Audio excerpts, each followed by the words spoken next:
गांव के एक बड़े से घर में 5 बहुएं रहती थी। घर के बड़े बेटे की पत्नी थी मोटी जेठानी ललिता। ललिता का दिल बहुत बड़ा था, वैसे ही उसका शरीर भी। वह मोटी थी, लेकिन काम में तेज और सबसे ज्यादा जिम्मेदारी निभाने वाली थी। बाकी चारों छोटे भाइयों की पत्नियां सुनीता, गीता, राधा और पायल सब उसे जेठानी जी कहकर बुलाती। ललिता की शादी को 10 साल हो चुके थे। घर की सारी जिम्मेदारी उसी के कंधों पर थी। सुबह सबसे पहले उठना, सबके लिए खाना बनाना, खेत खलिहान के काम संभालना और मेहमान आने पर उन्हें संभालना, सब कुछ वही करती थी। लेकिन गांव में लोग अक्सर मजाक उड़ाते। अरे देखो देखो, मोटी जेठानी आ रही है, चलती कम है, लुढ़कती ज्यादा है। ललिता हंसकर टाल देती, पर दिल में थोड़ा दुख तो उसे भी होता था। शुरू शुरू में चारों देवरानियां भी जेठानी को देखकर हंस लेती।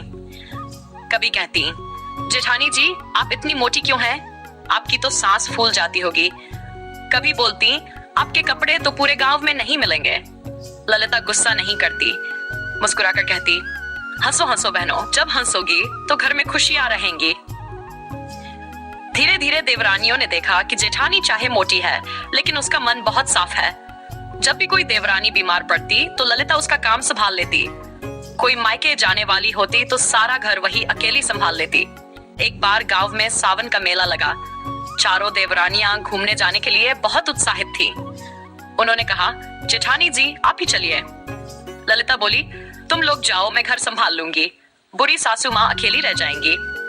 देवरानियां मेला देखने चली गईं। उस दिन अचानक रात में तेज बारिश होने लगी। घर की छत से पानी टपकने लगा और भंडार वाले कमरे में अनाज भीगने लगा। सासू माँ परेशान हो गई। अरे रे, अगर अनाज खराब हो गया तो पूरे साल खाने का संकट हो जाएगा। तभी ललिता ने बिना देर किए बड़े बड़े बोरों को खुद खींचकर सुरक्षित जगह पर रख दिया। जब चारों देवरानियां मेले से लौटकर आईं, तो उन्होंने देखा कि जेठानी ने अकेले पूरा घर संभाल लिया। वे सब दंग रह गई।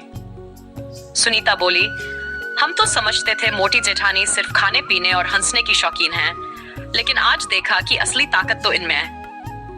गीता बोली, अगर ये न होती तो हमारा अनाज, हमारा घर सब बर्बाद हो जाता। अगले दिन सासू माँ ने सबको आंगन में बुलाया और बोली, आज मुझे अपनी बहुओं की असली पहचान हो गई। ललिता भले ही मोटी है, पर उसके दिल और कर्म सबसे बड़े हैं। यही असली घर की लक्ष्मी है। चारों देवरानियां शर्मा गईं। उन्होंने जेठानी से माफी मांगी और कहा, जेठानी जी हमें आप पर गर्व है। अब से हम आपका मजाक नहीं उड़ाएंगी। आप हमारी माँ जैसी हो। ललिता मुस्कुराई और बोली, मजाक उड़ाने से कोई छोटा बड़ा नहीं होता।